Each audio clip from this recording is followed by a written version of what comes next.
د روسیې په تازه بریدونو کې دریش اوکرایني وګړي وژل شوي. سلام خیبر واچ نیوز ته ښه راغلاست.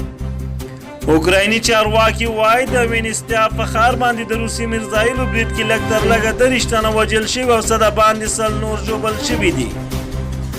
اوکرایني پولیس وایي روسي ځواکونو پرون کیف ته د جنوب لویدیځ په 280 کیلومتره کې د وینسټیا په ښار باندې 3 میرزایل توغولي.